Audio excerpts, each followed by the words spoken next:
Amis internautes d'Autour de l'essentiel, nous revoilà encore une fois dans votre chronique du jour. Comme j'ai l'habitude de vous le dire, donc nous n'allons pas du tout rester indifférents face aux situations qui vraiment secouent le pays, pour le dire ainsi. Donc avant de terminer ou bien avant de commencer, je vais me présenter. C'est toujours votre ami Ramatoulaye Seck. Donc nekk seen journaliste chroniqueur fii ci seen chaîne du Autour de l'essentiel. À chaque fois nag comme ni mu leen ko waxee dañuy faral di indi ay thèmes yi nga xamante ne nii donc day doon thèmes yoo xamante ne tey day toucher directement ki nga xamante ne tey moom mooy la population. Et gis nañ temps yi li nga xamante ne moom moo xew ci biir réew mi rawatina ci àdduna, mais ñun nous allons nous focaliser ici au Sénégal moom mu nekk li nga xamante ne tey les ménages ñoom ñu ngi koy gis bu baax a baax moom mu ne lan vraiment augmentation yi nga xamante ne am na ci denrées des prix de première nécessité yi maanaam suñ ko mënee wax autrement inflation bi nga xamante ne tey ñu ngi ko nekk di gis. Donc mu nekk loo xamante ni tey population mu ngi koy dund et mu doon loo xamante ni vraiment lu métti la. Donc da siy baax aussi ñun en tant que tey ay communicants donc ñu si apporter suñu analyse, pourquoi pas des solutions pour que tey ki nga xamante ne tey mooy état du Sénégal mun ci jël ay matuwaay, bien vrai que ni xam nañ ne mu ngi koy def bu ko defee vraiment ñu mun a soulager ménages yi nga xamante ne tey ñu ngi dund situation bi avec beaucoup de difficultés. Donc avant ñu continuer, je vais vous dire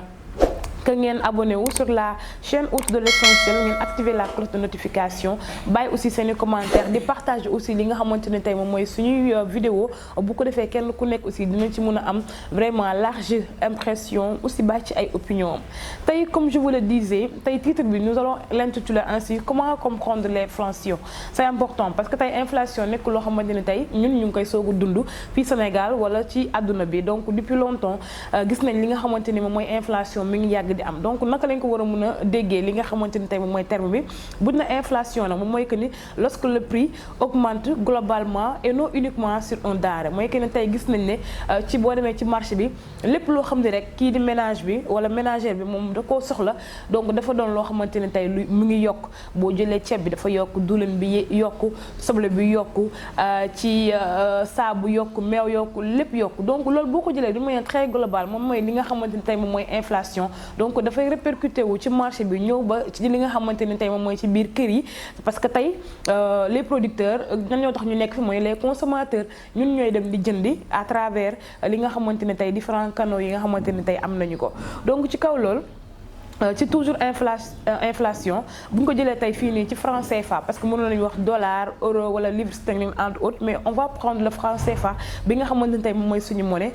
Chaque franc CFA tey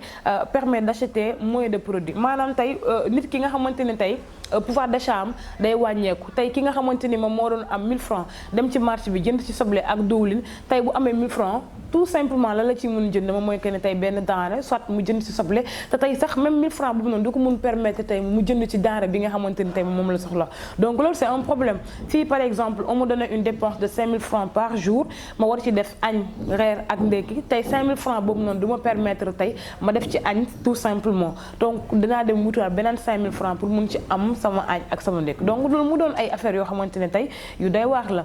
Ki nga xamante ne tey moom mooy la population bu ko comprendre lee dina ci indi ay vraiment li nga xamante ni moom mooy situation yu bëree bëri te da ciy baax nit ki nga xamante ni tey moom moo nekk ci biir population bi moom nga xamante ni tey situation yi da koy toucher directement, que muy mun di comprendre les phénomènes, le pourquoi aussi naka la suñu état war di mun def ba vraiment mu indi ci ay jéego pour mën a def li nga xamante ni tey moom mooy indi ci ay solution. Sànq nag wax naa leen ko ci introduction bi li nga xamante ne moom mooy inflation commence wul, parce que gis nañ sax boo gisee ak depuis 1930 on va dire 1929 avec le marché noir bi nga xamante ne tey amoon na. Donc mu doonoon li nga xamante ne lu doy waar la woon. Donc le monde l'avait vécu. En 2008 aussi amoon nañ li nga xamante ne moom mooy benn crise pétrolière boo xamante ne amoon na dans le monde, commencé woon aux États-Unis ñëw bu touché le Sénégal. En 2010 aussi gisoon nañ fi li nga xamante ne aussi moom mooy la crise des subprimes. Donc mu doon crise boo xamante ne aussi vraiment touché woon nañ ñu bëree bëri ba ci li nga xamante ne tey moom mooy 2020. Donc nit ñi du ko dund entre autres. Et aussi pour dire rek ni en 2012 lorsque le président Macky Sall venait récemment d'accéder au pouvoir, donc dañoo amoon inflation ici au niveau du pays mu doon lu métti. Donc gaz on l'achetait à 5000 francs ceeb bi yokku diwlin bi yokku location bi yokku entre autres donc loolu à chaque fois bu amee rek manifestation day am parce que tey pouvoir d'achat bi comme ni ma leen ko waxee day wàññeeku population bi dootul mën a am li nga xamante ni tamit mooy possibilité pour subvenir à ses besoins vitaux yi nag la parce que nit ki dafa war a lekk dafa war a naan dafa war a am fu mu loger dafa war a mën a am xaalis bu ko war a mën a permettre mu fay location mu fay courant am mu fay ndoxam donc si toutefois loolu day baisse rek donc moom subitement day manifester ci li nga xamante moom mooy comportement am et vis-à-vis ci li nga xamante ne moom mooy dans la société. Donc là aussi nous avons essayé de comprendre le pourquoi cette inflation pourquoi tey ñu jékki-jékki rek adduna bi donc mu defandoo un boom comme ça. nit ñi dund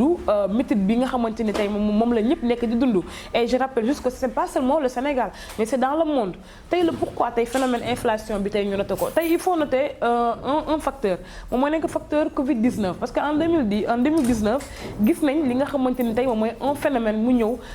dal adduna bi moom mooy nekk lan Covid-19 mooy coronavirus feebar boobu nga xamante ni dafa commencé woon ci Chine donc vraiment toucher la population mais d'une manière vraiment incommensurable avec des décès mu indi woon ay confinement mu indi woon li nga xamante ni tey moom mooy couvre état d'urgence entre autres dem balal adduna bi rawatina fii ci Sénégal donc ñu dund ko ak dund bu métti boo xamante ni tey donc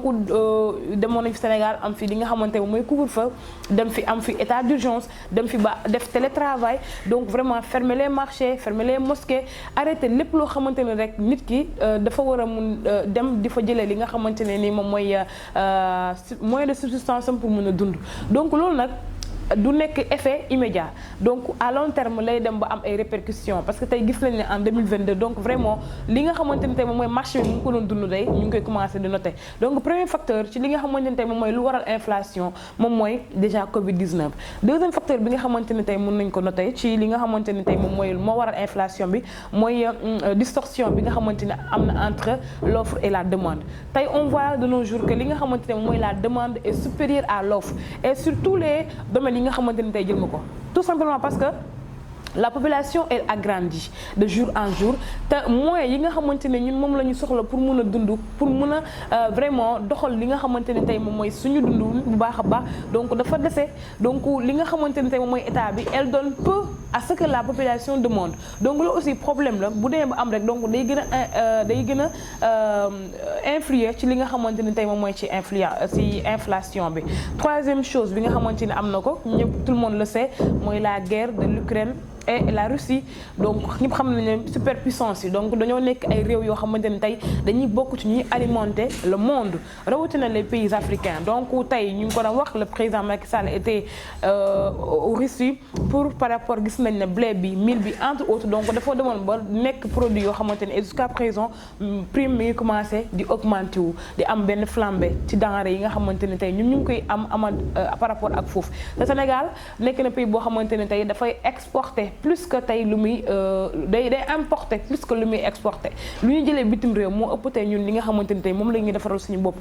di ko tabaxal suñu bopp donc loolu lépp boo ko jëlee day dokk loo xamante ne lu doy waar lay doon et Russie ñëpp xam nañ importance am bi nga xam ci wàllum commerce international et rawatina aussi pays bi nga xamante ne moom mooy Ukraine donc troisième facteur bi mën nañ ko jàpp ci li nga xamante ne tey moom mooy loolu beneen bi moom mooy reconfinement de la Chine moom mooy quatrième facteur parce que gis nañ ne après Covid-19 ñu ne arrêté na Chine dafa dem ba à un moment donné ñoom aussi ñu amaat beneen vague ñu naan troisième vague bi nga xamante ni tey sonal na leen trop donc xam nañ ne Chine relation commerciale bu mu am avec le Sénégal avec les pays africains donc lu bëree tey ñoom dañ koy dem di ko importer su ñoom donc bu ñu dem ba def reconfinement encore une fois rek donc le marché commercial dafay arrêté les échanges commerciaux day arrêté entre autres donc loolu dafay impacter bu pare dafay influer directement ci li nga xamante moom mooy suñu commerce national bi nga xamante ne tey ñun ñu ngi ko fiy nekk di def. Amis internautes, comme je vous le dis, aujourd'hui nous allons parler de l'inflation, comment comprendre l'inflation donc mu doon mbir moo xamante ne nii askan wi ñu ngi koy dund monde bi ñu ngi koy dund donc ñun aussi en tant que des chroniqueurs en tant que des acteurs de la communication c'est important que ñu si indi ay solutions yéen ñi ñuy seetaan yéen ñi nga xamante ne yéen la ñuy partager suñu vidéo ngeen mën a comprendre situation bi en tant que tel. Beneen bi cinquième facteur bi nga xamante ne fa lay terminer moom mooy que facteur le transfert énergétique tey gis nañ ne wàllum pétrole wàllum gaz dafa nekk enjeu boo xamante ne dans le monde tey c'est crucial tey gis nañ ne li nga xamante ne moom mooy les ressources énergétiques donc ce ne sont pas du tout des ressources renouvelables tey bu jeexee rek kenn ku nekk fi nga nekk da ngay am problème mooy waral la guerre entre Chine aux États-Unis Ukraine Russie entre autres Arabie Saoudite Émirats arabes tey ba pays africains yi même si certains pays l'ont mais day nekk problème boo xamante ni mi ngi am et récemment on voit que le Sénégal sax am na ci découverte bi nga xam ne def na ko ci et on voit qu'il y a des problèmes qui sont en train de naître par rapport à ça donc à travers ces situations gis nañ ne inflation lu ko war a mën a indi ci dëkk donc day doon loo xamante ni lu bari la donc bu ñu jàllee ci comment comprendre l'inflation et rappeler inflation yi nga xamante ni jot na fee am fii ci àdduna bi aussi wax aussi les facteurs yi nga xamante ni tey ñoom ñoo war a mën a indi inflation dañuy jàll ci la position de l'État face à cette situation tey État naka la war a mën a taxawee ci toutefois tey dem nañ muy dund inflation benn bu njëkk moom mooy que il va falloir y travailler parce que tey gis nañ ne le Sénégal taux inflation bi ngi nekk 3,6% au-dessus de la moyenne mondiale donc mu doon loo xamante ni il faut que État mu liggéeyaat ci à travers le ministre du commerce ministre bi nga xamante ni tey mooy yor les petites et moyennes entreprises que tey ñu gën a accentuer li nga xamante ni tey moom mooy la question par rapport ak situation boobu noonu travailler sur l'économie nationale ba nga xamante ni tey dinañ mën a yegg au moins ci l'équivalence bi nga xamante ni tey ordre mondial moom la joxe beneen bi moom mooy que ne lan que les acteurs soient du côté des ménagères c'est important parce que tey les producteurs moom seen soxla wala seen intérêt moom mooy que ne comment faire pour vraiment rentabiliser leurs économies leurs avoirs maintenant le plus important l'État moom mooy que ni tey naka laa war a mun def ba tey consommateur bi moom mu mun a sentir moom ci biir pouvoir d'achat bi même si toutefois dafa faible dafa néew mais tey lu muy am au moins mun ko permettre mu mun a am vraiment les choses nécessaires mun dund au moins ci base yi nga xamante ni vraiment yu décente la mais si toutefois tey l'État dafa am position de neutralité wala l'État vraiment deful la politique d'intervention comme Karl Marx le disait donc day doon problème boo xamante ni à la fin dootul plaire aux consommateurs te moom mooy waral soulèvement ak manifestation yu bari yoo xamante ne dañ lay am et encore une fois l'État doit toujours se mettre aux côtés de la population et non aux côtés vraiment des producteurs yi nga xamante ne tey ñoom dañ leen di bàyyi xel tuuti. On va terminer sur ce point parce que yàgg nañ gis en Afrique rawatina au Sénégal ñu naan autosuffisance alimentaire autosuffisance en riz autosuffisance etc. Donc tey fan lañ toll ci loolu chaque état bu ñëw dénk ministère vraiment war nañ aussi taxaw di xool est-ce que tey li nga xamante ne tey ñu ngi koy bay tey est-ce que mën nañu permettre tey ñun ñu ko mën ko dundee et mu doon loo xamante ni suffisant la muy ci wàllum ceeb bi sorgho ci wàllum mboq mi ci wàllum dugub bi et cetera est-ce que tey ñun vraiment mën nañ demal suñu bopp ci wàllum li nga xamante ne tey moom mooy alimentation.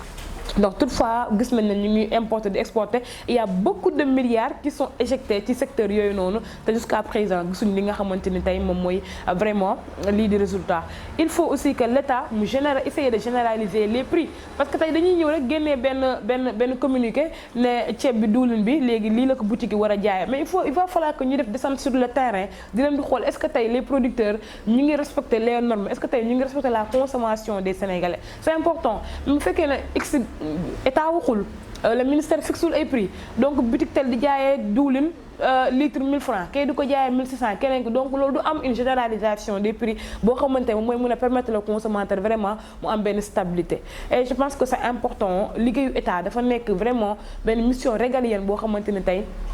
ci wàllum éducation ci wàllum santé ci wàllum infrastructure mais aussi ci wàllum li nga xamante ni mooy dund doomu aadama parce que aussi comme on le dit on n'en est pas pour manger mais on mange pour vivre donc on a besoin de nous alimenter pour vraiment pouvoir se tenir debout donc amee internaute tey lii lañ leen indi woon seen biir chronique du jour bi nga xamante ne la leen koy defal saa su ne fii seen biir chaîne di Autour de l'essentiel espérant que ne yéen aussi am ngeen ay idées ci li thème bi nga xamante ne indi nañ ko ngeen partagé ak ñun bu ko defee kenn ku nekk mun ci am